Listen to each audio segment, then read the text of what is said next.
Salut à tous, content de vous retrouver aujourd'hui pour parler de cette partie sur la désexcitation nucléaire. C'est le dernier volet de la partie numéro 1 du chapitre numéro 5 sur la radioactivité et la médecine nucléaire. Donc je te rappelle qu'on s'était arrêté la dernière fois en parlant des désintégrations alpha, bêta- et bêta+. Et aujourd'hui tu vas être content puisque il reste un cas à traiter, c'est la désexcitation gamma. Alors, ce n'est pas vraiment une désintégration, on dit plutôt une désexcitation. Tu vas voir pourquoi. Elle est assez simple. Donc, ça va te faire plaisir. Alors, les radioactivités bêta- et bêta+ sont concernées par, quand ils font leur désintégration, l'apparition d'un noyau fils. Bon, ça, tu le vois ici. Mais il n'y a pas une faute d'impression, il y a une petite étoile qui apparaît très souvent. Alors, qu'est-ce que ça veut dire? Ça veut dire que le noyau fils, il est dans un état excité. Bon, alors excité, à l'échelle du nucléaire, ça veut dire qu'il contient trop d'énergie. Et nous, on sait depuis le chapitre précédent que ce surplus d'énergie E, il peut s'évacuer, d'accord, en libérant justement de l'énergie sous forme d'un photon. D'accord? Tu te souviens que le photon, on peut connaître sa fréquence nue, grâce à la relation suivante. D'accord, on peut connaître son énergie. Donc là, alors c'est pas un photon qui est très sympa, on est dans le cas de quelque chose qui est radioactif. La longueur d'onde est très courte, donc la fréquence est très élevée, et l'énergie l'est aussi. Alors qu'est-ce qui va arriver avec ces noyaux qui se désintègrent? On prend un cas ici, si tu tombes sur ça, il ne reste plus qu'une petite étape à faire, c'est de faire la désexcitation. Et donc elle va être plutôt sympa parce que j'ai juste à recopier toutes les choses, mais je ne mets plus l'étoile, d'accord? Il s'est désexcité. Donc l'étoile qui était là, je te la fais en un peu plus grand, elle va être perdue. On a bien une transformation qui a lieu, on a bien une opération qui a lieu symbolisée par cette flèche. Alors ça s'en va où ce surplus d'énergie? On l'a dit, il y a une onde, il y a un photon. Et ça se note gamma, d'accord? C'est un photon gamma. Voilà, c'est plutôt simple, plutôt pratique. Si on veut le calculer, voilà, tu le lis avec ça, là. Si on te le demande de le faire. Ça, on va refaire dans les exercices. C'est vraiment une application du chapitre précédent. Une chose encore sur cette partie-là, une définition qui servira pour la prochaine partie. Donc ça, c'est une chose assez importante. L'activité d'une source radioactive. Alors tu sais que quand tu as quelque chose qui est radioactif, on veut savoir si ça l'est beaucoup ou pas. On avait dit qu'il existait des compteurs qui comptaient la radioactivité, comme le compteur Geiger. Alors comment ça fonctionne? C'est assez simple en fait. Il va compter le nombre de désintégrations, donc l'activité A d'une source, et le nombre de désintégrations. Donc il y a des cellules qui sont sensibles aux particules alpha, bêta-, bêta+, et donc c'est compté par seconde. D'accord? Le nombre de désintégrations par seconde, c'est ce qu'on appelle l'activité A d'une source. Alors cette activité A, si tu veux, elle intervient aussi dans ce qu'on appelle, enfin son unité, c'est le becquerel. Donc l'activité A se mesure en becquerel. Je change de couleur. Alors vu que c'est une unité, on n'est pas obligé de mettre la majuscule. Par contre, tac, il y a un C, ok, c'est un nom français, donc c'est comme ça.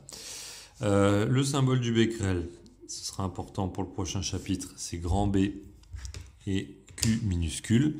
Donc je te rappelle, un becquerel égale une désintégration par seconde. D'accord? Bon. Alors, mauvaise nouvelle pour toi. Si tu prends du lait que tu viens d'acheter, il a une activité radioactive de 80 becquerels, donc 80 désintégrations par seconde. D'accord? tu veux, on peut encore le noter comme ça un coup. Bah oui, en fait, la radioactivité, elle existe tout autour de nous. Alors, si tu vas vers la pomme de terre, il y en a un peu plus, une roche un peu plus, et là, je ne l'ai pas mis, mais si tu vas vers des substances hautement radioactives, bah là, tu vas passer à des puissances de 10 beaucoup plus grandes. D'accord? Donc, même dans toi, il y a des choses radioactives, il faut le savoir. Alors maintenant, la question, vu qu'on voit que la radioactivité, elle est un petit peu partout, c'est de connaître quand est-ce qu'une substance perd sa radioactivité. Donc ça va être lié à la notion de période. Alors ça se note T1,5, on va voir pourquoi après. La période T1,5 d'un élément radioactif, c'est le temps, d'accord, c'est un temps, au bout duquel, alors c'est pas le temps au bout duquel c'est plus radioactif, mais c'est le temps au bout duquel la moitié, d'accord, c'est pour ça qu'il y a le 1,5, la moitié des noyaux de départ, ce sont quoi? Vu qu'ils sont plus radioactifs, c'est qu'ils se sont désintégrés. D'accord? Donc la moitié s'est désintégrée. Alors ça se note, comme je te l'ai dit, T1,5, mais alors c'est pas très clair. Des fois on le retrouve aussi en minuscule. T1,5, comme ça. Des fois c'est juste T. Bon, il faudra bien lire l'énoncé. Et par contre son unité, on va en parler juste là, ça va dépendre. Regarde, si tu prends le carbone, son temps ou sa période radioactive, qu'on appelle aussi demi-vie, c'est en milliers d'années. D'accord? Donc je prends un échantillon de carbone 14 et au bout de 5570 ans, il y a la moitié, c'est très précis, il y a la moitié de mon échantillon qui a perdu sa radioactivité. La moitié s'est désintégrée. Pour du césium, ça se compte en années, puis après en jours pour le radon, en heures, et parfois c'est en millionième de seconde, voire moins, pour quelque chose qui est très radioactif comme le polonium. Donc là, tu as du polonium, en quelques fractions de secondes, même pas, tu as eu beaucoup de désintégration. Donc on la note T de 1,5. On l'appelle aussi, et ça je vais te le mettre en couleur parce que c'est une appellation qui revient souvent, on l'appelle aussi demi-vie, puisque la moitié s'est désintégrée,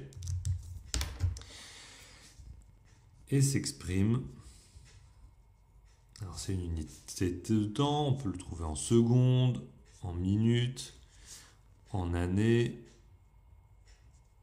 d'accord, suivant l'échantillon, suivant le noyau étudié. Hop, je dépasse un petit peu.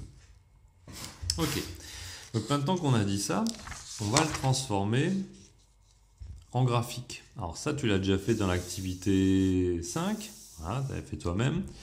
Tu vois que tu as un échantillon au départ qui contient un certain nombre de noyaux radioactifs, et tu sais qu'au bout du temps de demi-vie, il n'en reste plus que la moitié, N0 sur 2, tac. Donc là, tu as un temps de demi-vie. Et ça se répète comme ça périodiquement. Donc là, je vais encore diviser ça par 2, j'arrive ici, j'arrive à 2 temps de demi-vie. D'accord? J'en ai 2, des temps de demi-vie, etc. Alors la question maintenant, au bout d'un temps égal à combien notre élément il devient carrément inactif? Eh bien, on considère que c'est un temps environ égal à 10 fois la période, donc 10 fois, donc 10 demi-vies si tu préfères, 10 demi-vies, pareil, 10 fois la période ou 10 demi-vies, l'échantillon sera considéré comme inactif, c'est-à-dire qu'il n'est quasiment plus radioactif. Bon, donc il faut attendre un certain temps, tu vois, là c'est 2 demi-vies, ce serait 3, etc. Donc tu vois qu'après, ta courbe, elle arrive sur des valeurs qui sont très très faibles. Voilà. Donc ça, c'est la petite précision, savoir au bout de combien de temps c'est plus radioactif. Voilà, c'était assez court. On est revenu sur gamma, l'activité et le temps de demi-vie. 3 notions qui nous seront utiles pour aborder bientôt la partie numéro 2 de notre chapitre sur la radioactivité. Donc à bientôt pour la partie 2. Allez, salut!